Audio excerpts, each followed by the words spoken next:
Welcome to the Great Detectives of Old Time Radio. From Boise, Idaho, this is your host, Adam Graham. If you have a comment, email it to me, box13@greatdetectives.net.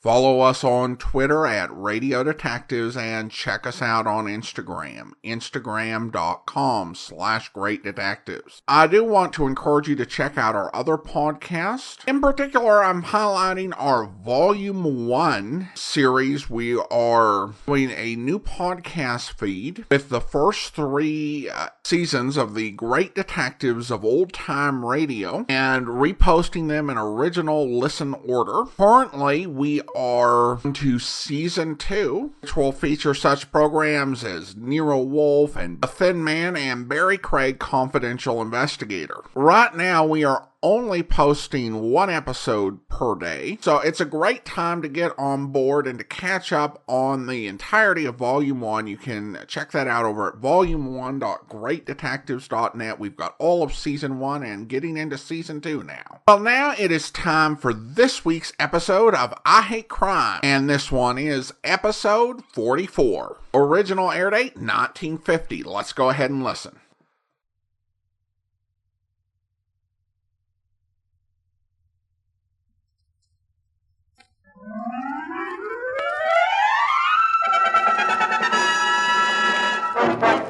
I was driving through the city, being careful not to hit any of the sheep.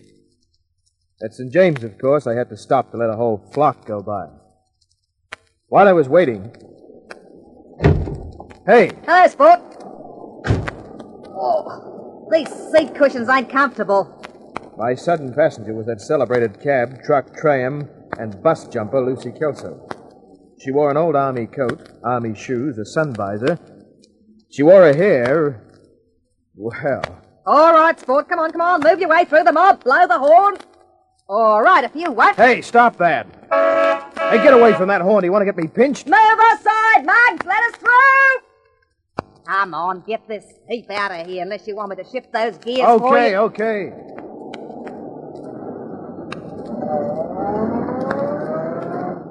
That's better. Which way are you going, Lucy? Home. Well, if home's on the way, I'll drop you there. You're coming in with me. Look, you've got yourself a ride. Fine. Now let it go at that. Don't force me to hand you over to a cop. Cop? I know all the cops. All the magistrates, too. Nice bloke. But I hear you don't get along very well with them. Kent? Well, fame at last.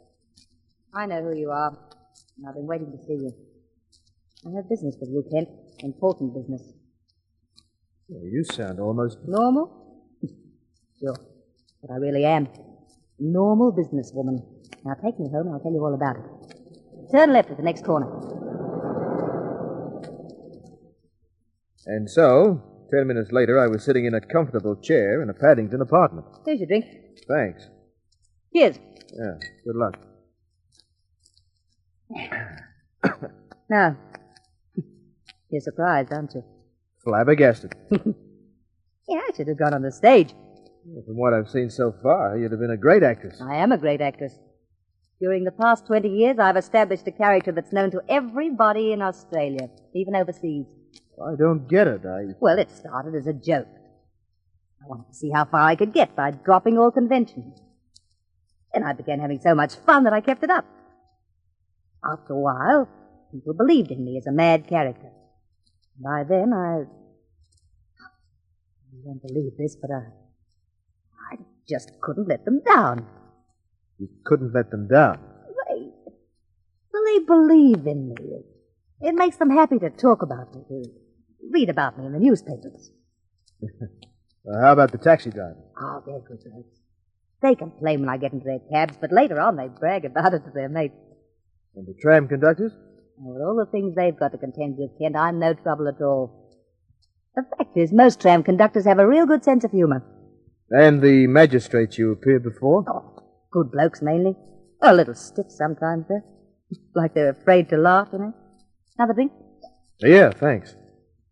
Yeah, best of scotch, too. The best of everything, Kent. You should see some of the clothes I have in that wardrobe. Well, do you ever get a chance to wear them? Oh, yes. I take a holiday twice a year. Lucy Kelso just disappears. But a Mrs. John Ralston, wealthy widow, turns up at Surfers Paradise or Tasmania or New Zealand. Last year I went to England. Had a wonderful time. Met the nicest man. What do you think? Thanks. Well, to the great impersonation. May it go on forever. That's why I brought you here, Kent. To help me keep it going. Oh? Somebody knows about me. Here, a letter I received. Lucy Kelso. You're a fake, and I know it. Get $5,000 in cash together, or I'll let the newspapers know about your racket. You'll hear from me again. No signature. Looks like a man's handwriting. Yes, he's probably working with her. Her? Millie Marshall, my downstairs neighbor. More than once I've caught her looking through the keyhole. The other day things were disarranged in here as though someone had been looking around. I see. Yeah, that lock wouldn't be too hard to open. So you suspect this Miss Marshall, huh? I don't only suspect her. I know she's in it. Yeah, you got any proof? Just the look she gives me. Oh, if you mean courtroom proof, I don't want any of that. If this ever gets into court, I'm finished. Look, please believe me, Mr. Kent. I'm not worried about myself. I could always get along. A man in England, for instance, he wanted to marry me. Why didn't you marry? It's hard to explain it. I give people some laughs. They see me and, well, suddenly some spice is added to their lives. Well, this is a hard life, and laughs are important. That's the only reason I can give you for keeping it up. I think I understand. What do you want me to do? Help me by investigating Millie Marshall. Well, what does she look like? Well, I suppose you'd call her pretty. Is she smart? Do you think I could tail her without being spotted? That's the trouble. She's intelligent. She knows what's going on, especially in the underworld. She'd probably recognize you as Larry Kent. Well, this is going to be an expensive assignment, Lucy. Yep, $150 in cash. Thanks. Will that be enough? Yeah, it'll do fine. Good. For the time being. Oh. I left. Later, I was sitting on a rickety chair in a dim apartment. Yeah, so you want me to follow a Sheila named Millie Marshall, eh? The guy was Sammy the Sneak, a skinny little weasel who specialized in tail jobs. Well, you come to the right bloke, like, Kent. You want somebody watched? Sammy's the boy to watch him, you know me. Yeah. Well, you've got her name and address. That should be enough for you. Well, not quite, Here. $5. Well, look at, it's like this. Look, I'm a highly specialized, expert, Kent. Yeah, you know, things have changed lately, like, pensions, basic wages gone up, and, doctor's fees, and well, look, it's like this, and keeping with the upward general spiral, yeah. Here, another $5. The entertainment's worth it. I'll expect a report at 10 tonight. I'll be in my apartment. Yeah, right, I can't, you know me. And stay off the rum. While I'm working, you know me, Kent. Yeah, stay off. Right, all right, I'll give you my solemn word. You'll be hearing from me at, Pin Shop.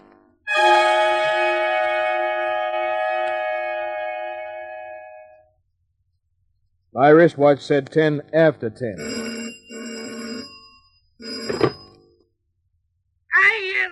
Kenny, all mate.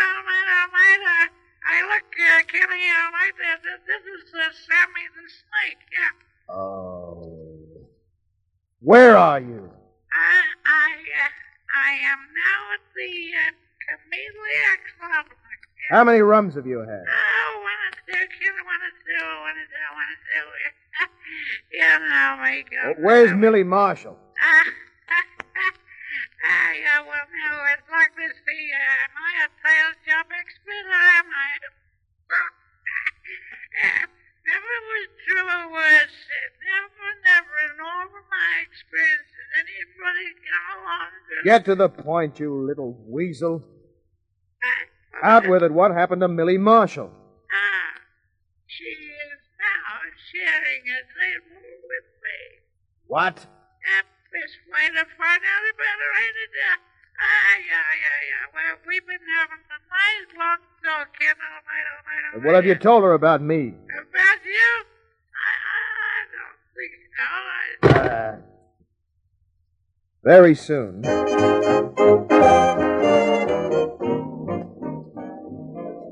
I walked across the dance floor of the Camellia Club, looking for Sammy. He wasn't at the table. He wasn't under the table. He was on the floor, dancing with a dream. What do you know about this, Sammy? I could go on listening to you all night. Thanks, honey. Well, look, there was the time when the police commissioner himself, he asked me to see him, like to get some advice from me, see, me knowing what I do. Well, look, I told him what he wanted to know real quick, snapping out the words in my usual way, and then he said... Scram. Well, Candace... Shut up. All right. I beg your pardon, Candace. Blow, Sammy. Now, I ain't used to being talked... You don't have to pinch like that. I'm going, all right. May I? But I can't dance by myself, so why not?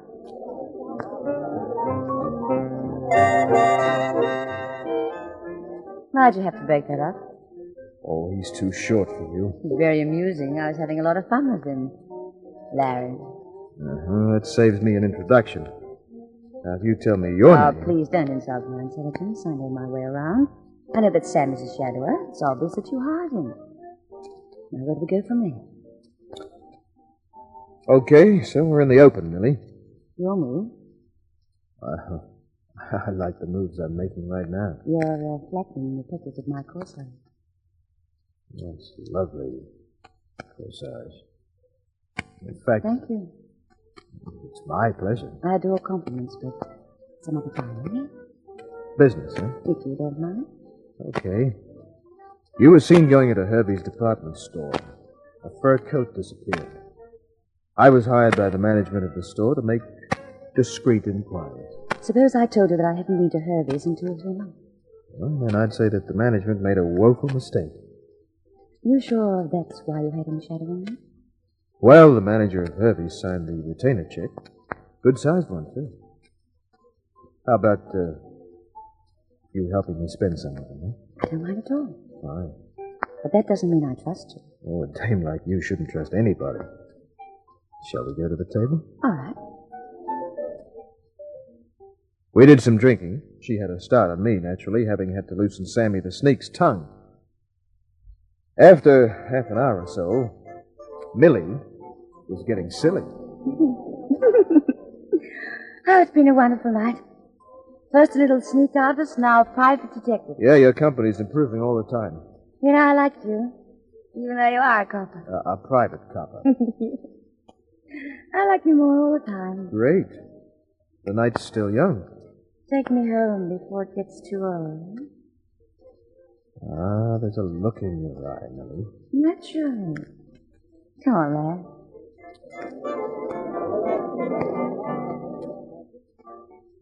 So I paid the bill and we left. Outside, I looked for a cab. There's no chance of getting a cab down the street. Okay. Oh, hold my arm, Larry. I'm a bit dizzy. Sure. I better hold on to you tight. Millie.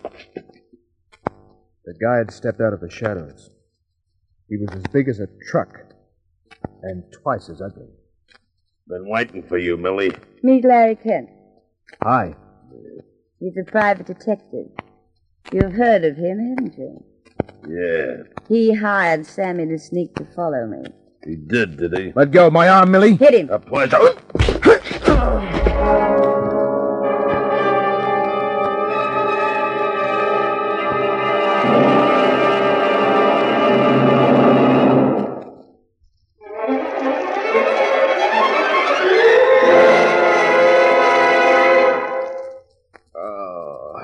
I hurt all over.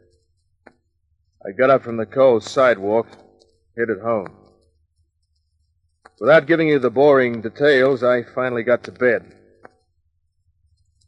Next morning, at 9:30, I paid one of my rare voluntary visits to police headquarters. Along the corridor, down the steps, into the file room. Cat, Hi, Murray. what are you doing down here? A guy's face is etched into my mind. I want to see if there's a duplicate in your files. Now, you're not even allowed in here. Yeah, this was a real big guy. I've got an idea I'll find him. Kent, you can't go through these files. Yeah, I know I can't. Come on, get out of here before you get me into trouble. But Murray, you're supposed to be a friend of mine. Sure, but this... Well, be quick about it. I was. It took me 15 minutes to find the big guy's battered pan. Name? Gus Mastoid. 8 convictions that went right up the scale. 12 years behind bars. Habitat? The underworld jungle, with a preference for wine bars. So... Whoa! Ha! Buying me a drink, are you? Yeah, that's right. Charlie! Huh? A special. A double special. Hi, Kai. And you, mate? Small sherry, not the stuff you mix with paint. Nice, sort of place. Yeah. Now, why'd you buy me a drink? Well, you see... It ain't because I'm beautiful. Because I ain't. Okay, I'll come straight to the point. I'm looking for a guy named Gus Mastoid. Why? What's the difference? I'm looking for him. You know, cops don't buy drinks. They don't offer, little presents like this, either. Too quick. I don't know that much about Gus Mastoid. Well, what do you know? Well, he spends most of his time these days at the Grenadier Arms, the saloon bar. And that's where I was, 5 minutes later. The barmaid had a wise look on her face, drugstore hair piled high, and she wore a black satin dress, a size too small for her figure, but just right for her purposes. What'll it be? Meeting. Nice day? Yeah, if it don't rain. Just about murder you at the Tiv. Here's your beer. Well, that's the only white collar I see in this joint. Well, if you don't like it, you But can... I do. Here, buy yourself some perfume with the change. Huh? Oh. Thank you, sir. I'll put some more beer in your glass if you like. No, this is fine. Haven't seen you here before. First trip. Hope it isn't the last. Her eyelids fluttered like awnings in a gale. She went to the cash register, made some change, dumped a handful of coins into a glory glass, took care of another customer, rumbaed her way back. Living close by? Near enough. I just got off a boat and I'm looking for a friend. Maybe you know him. What's his name? Gus Mastoid. Gus! Oh, why, You know him? well, I've heard the name.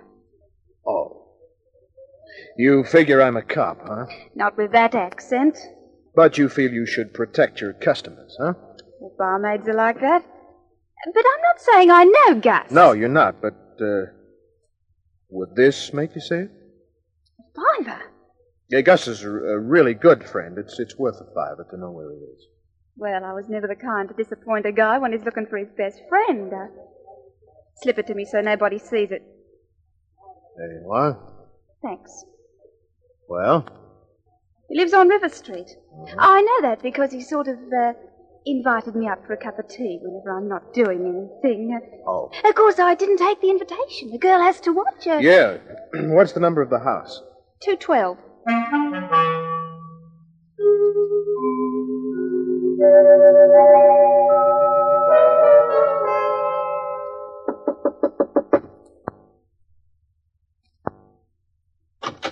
Yeah, what is it? This! Oh! He went right back to the opposite wall. Shook his head. I stepped in. He stared at me for a few seconds. You're Kent. Uh-huh. So you want to play? He was a willing playmate. When he lacked in science, he made up for with enthusiasm. I did a lot of ducking, saw an opening, went for it.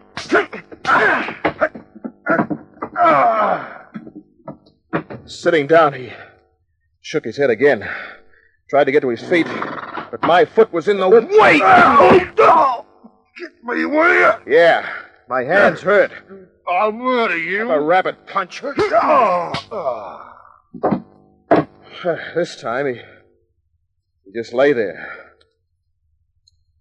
I looked around. Found some very interesting items. Gus was still out. There was a milk bottle on the table. So... Yeah, wipe the milk out of your eyes, Gus, and have a look at this. Huh? Letters. And these rolls of films. Very naughty films, Gus. Give me that. I'll pull you apart. You want the foot again, Gus? Huh? No? Fine. What? What's your angle? I want to protect a client. The client you and Millie Marshall are trying to blackmail. So I'd like you to write me a little letter, Gus. Not me. No? Well, let me read one of these letters. The ones you had ready for the post office. Dear Max, am sending you the hottest movies you ever did see. Careful the cops don't get wind of this. They're so hot that the carrying charge is 25 quid a go. Signed, Gus. Yeah, the cops would like this letter. And the others, Gus. Especially if the films went with them. Well, what do you want? Here's a pen. Here's a piece of paper. I won't write nothing. Then I see the cops. With your record, Gus, it'd be mighty hard on you. Now, I'll give you 5 seconds. 1. Long bay, Gus. 2. Maybe they'll declare you an habitual criminal. 3. Oh, okay. What'll I write? Dear Lucy Kelso, this is to inform you that I admit having tried to blackmail you. Aye, not so fast. I finally got the letter from him. In it, he admitted having tried blackmail, and he mentioned Millie Marshall as his accomplice. It was a letter that would send both he and Millie up for some time to come. Now do you leave me alone? Yeah, so long, Gus. Hey, those letters, the films. Oh, they stay in my safe, Gus. In case you try something cute. I'll see you again, Gus. Maybe we'll be in the dark alley. And then you dirty... Cut! You wouldn't want to hear what he said. Not much later. You! Yeah! Now, don't ever try to close the door on a guy who used to sell insurance, honey. Now that I'm inside, I'll close it. Get out of here. Get out? Oh. Well, when you've got that beautiful mood music on the record player, I'll scream. then the cops would come. That's just what I want. But then they'd see this letter. Look at it closely, Millie. No, don't get too close. Yeah, as you can see, it's in Gus's handwriting, and he admits... Or the double-crossing. Give me that. Millie, don't snatch. Give me it, Larry. Well, what a nice little automatic. The letter. Or I'll take it after I drop you. I wonder if you would press that. Take one step and you'll find out. Go on, Larry. Well, I don't like the odds. Here you are.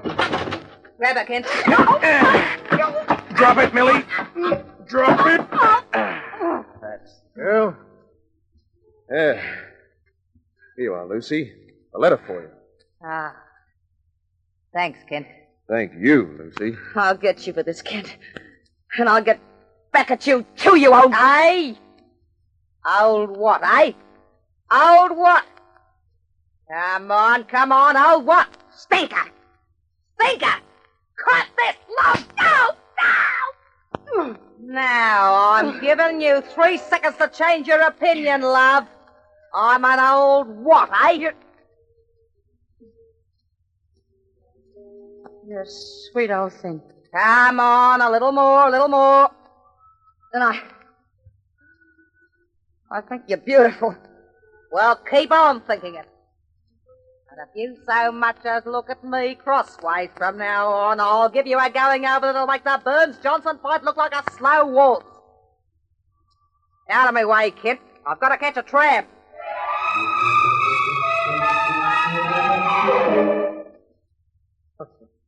Life in Sydney is still the same these days. Lucy Kelso catches her trams or buses or trucks or cabs or anything that moves. Me? Larry. Yep. Life is still the same. Good night.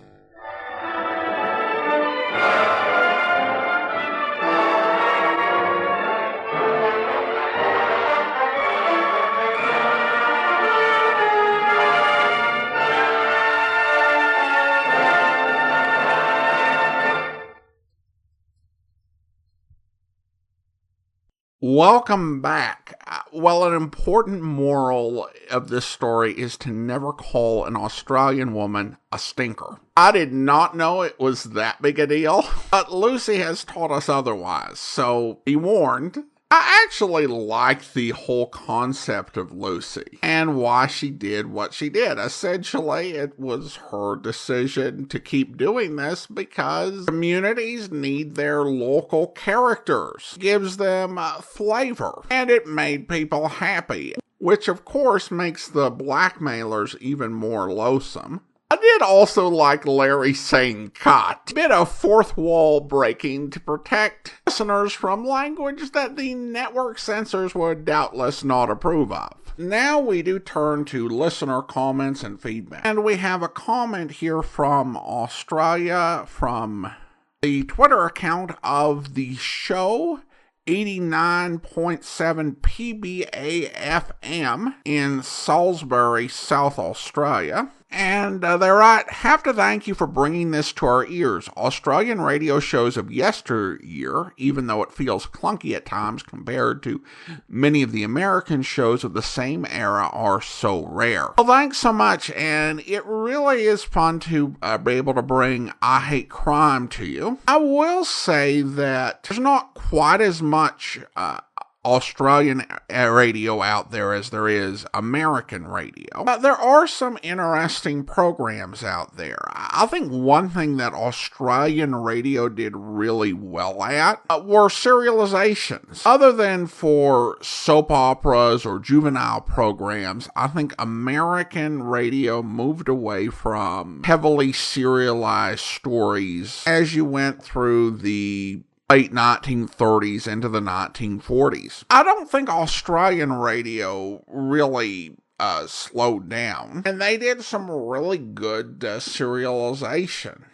This past year, I've listened to the George Edwards serialization of Les Miserables. I thought that was a pretty good production. And I'm a huge admirer of the Major Keen series. No relation to Mr. Keen, Tracer of Lost Persons. Major Keen is a completely different character. And 26 Hours is just a fantastic story. With a really good premise, because the serials would be 104 episodes long. And while the length of the actual drama was 12 minutes, it usually air in a 15-minute time slot. So with a name 26 Hours, we're getting a sort of real-time story where Major Keen was working his way through an adventure in Berlin at the height of the Cold War. Now, many of these serials are not floating around on the internet, although the George Edwards version of Jekyll and Hyde is, and the George Edwards version of Les Miserables is available at radioarchives.com for sale. A lot of big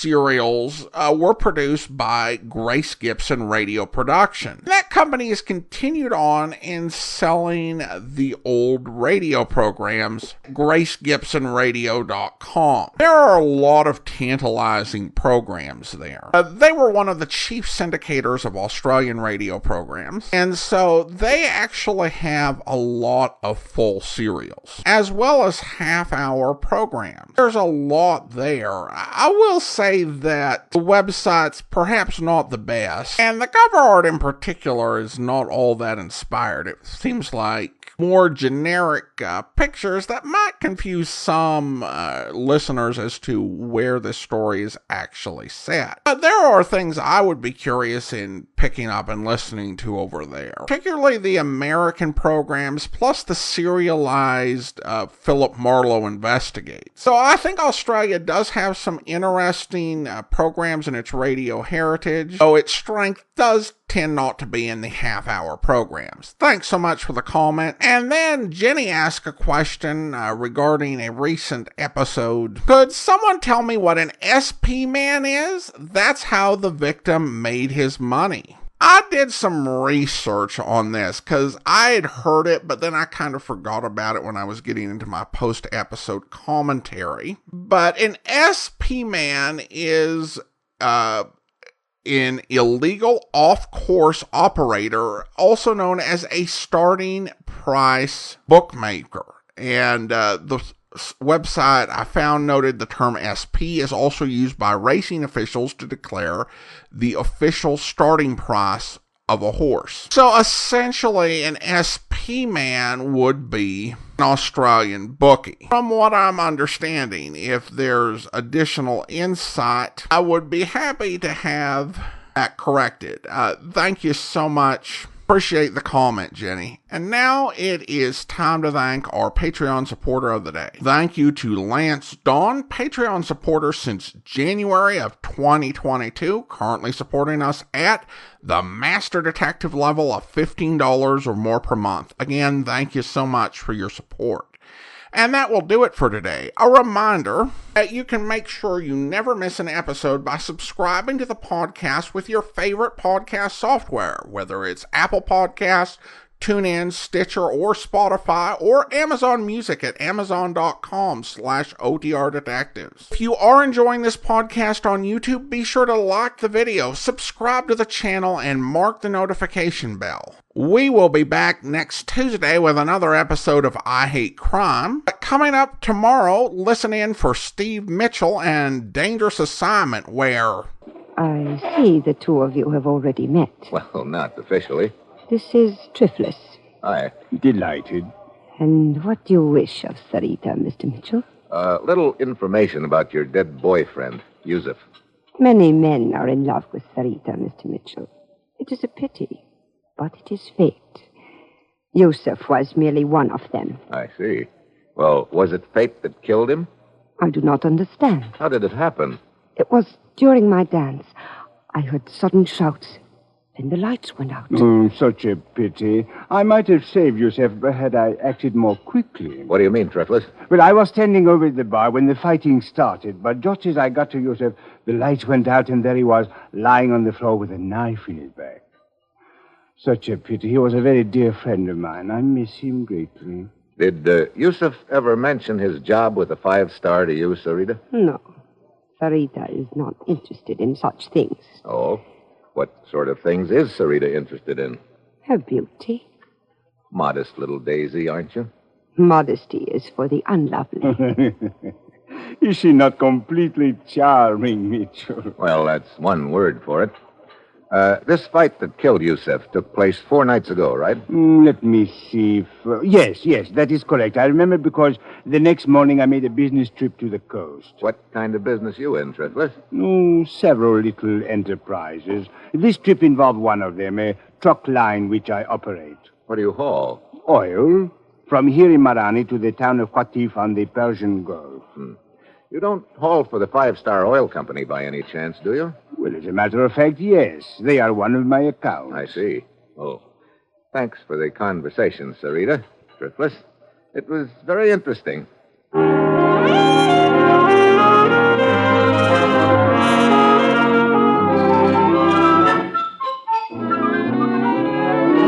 I hope you'll be with us then. In the meantime, do send your comments to box13@greatdetectives.net. Follow us on Twitter at Radio Detectives and check us out on Instagram, instagram.com/greatdetectives. From Boise, Idaho, this is your host, Adam Graham, signing off.